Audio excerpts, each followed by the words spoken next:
इस वीडियो में हम मेनली फोकस करेंगे कॉस्ट शीट के फॉर्मेट के ऊपर।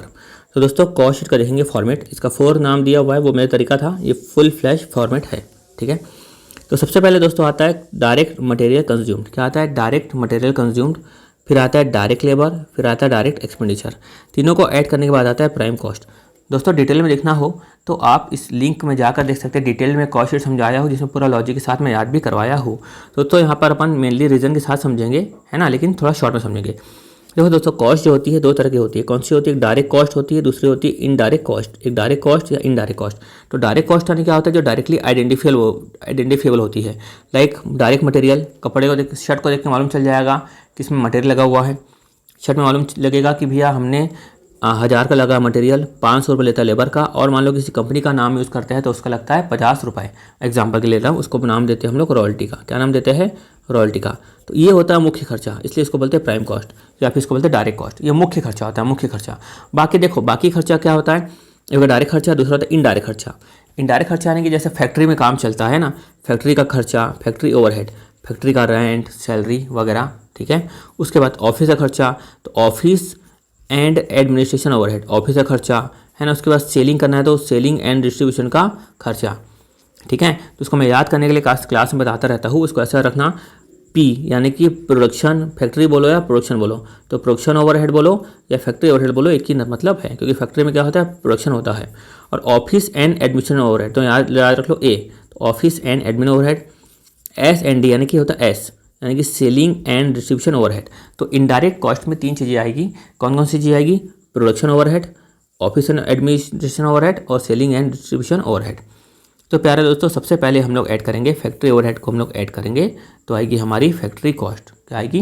फैक्ट्री कॉस्ट, जिसका के नाम है ग्रॉस फैक्ट्री कॉस्ट। क्या नाम है? Gross factory cost. उसमें हम लोग दोस्तों ऐड करेंगे, तो फैक्ट्री में काम चलता रहता है ना, काम चलता है फिर काम खत्म होता है ना। तो ओपनिंग WIP वाले को ऐड कर देंगे, कि फैक्ट्री में काम चलता रहता है, तो याद रखना काम चलता रहता है वो ग्रॉस फैक्ट्री कॉस्ट के बाद में ही आएगा। तो प्लस करेंगे हम लोग ओपनिंग WIP, माइनस करेंगे क्लोजिंग WIP। तो ओपनिंग WIP प्लस क्यों करेंगे दोस्तों? पिछले बार का काम अधूरा रह गया होगा तो उसको यहाँ पे प्लस कर देंगे ताकि इस बार खत्म हो जाए। इस बार भी ऐसा हुआ होगा, कुछ काम बचे हुए रह गए होंगे, तो क्लोजिंग WIP में क्या कर देंगे? उसको माइनस कर देंगे, तो आ जाएगा फैक्ट्री कॉस्ट। ठीक है, क्या आ जाएगा? Factory cost. अब दिमाग में आएगा, सर क्लोजिंग WIP को माइनस क्यों करते हैं? अरे दोस्तों, हम लोग को क्या निकालना है? प्रोडक्ट की कॉस्ट निकालना है। क्या निकालना है? प्रोडक्ट की कॉस्ट निकालना है। अब काम खत्म ही नहीं हुआ तो उसको कैसे ऐड कर सकते हैं? दोस्तों क्या कर देंगे? माइनस कर देंगे। ऑफिस एंड एडमिन ओवरहेड, तो ऑफिस एंड एडमिन ओवरहेड का मतलब क्या होता है दोस्तों? ऑफिस एंड एडमिन की, ऑफिस में जो भी काम चलता है, ऑफिस की सैलरी हो गई, ऑफिस में स्टेशनरी हो गई, ऑफिस में एग्रीमेंट करना पड़ता है, लीगल खर्चे होते हैं, तो सबको ऐड करेंगे। उन सबको ऐड करने के बाद जो आता है उसको नाम देते हैं कॉस्ट ऑफ प्रोडक्शन। देखो प्रोडक्शन यानी कि क्या समझ आ रहा है? फिनिश्ड गुड्स हमारा बनकर तैयार हो चुका है, ऐसा याद रखने के लिए बता रहा हूँ। तो कॉस्ट ऑफ प्रोडक्शन में ऐड करेंगे हम लोग opening stock of finished goods, है ना।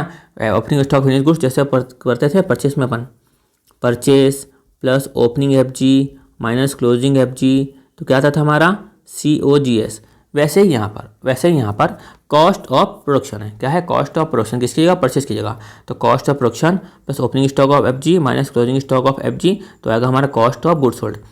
तो वापस सवाल आता है कि सर क्लोजिंग स्टॉक का माइनस क्यों किए? क्लोजिंग स्टॉक का माइनस क्यों किए? तो दोस्तों देखो, वर्ड क्या लिखा है यहाँ पे? Cost of goods sold.